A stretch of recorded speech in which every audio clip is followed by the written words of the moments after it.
నమస్తే అండి.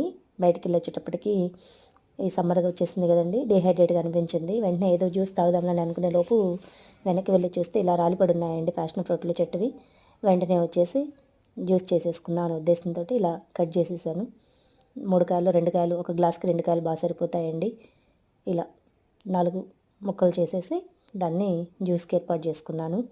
ఇది మనకి వెంటనే ఎనర్జీ అనేటువంటిది గెయిన్ అవ్వడానికి, డీహైడ్రేట్ నుంచి కూడా మనం బయటపడొచ్చండి. చూడండి మొత్తం 4 డబ్బలుగా చేశాను.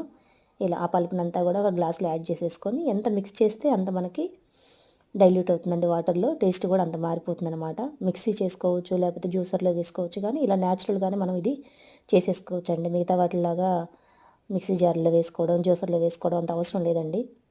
బ్రౌన్ షుగర్ యాడ్ చేశాను. ఎందుకంటే న్యాచురల్ టేస్ట్ ఉంటుందండి బ్రౌన్ షుగర్ అయితే.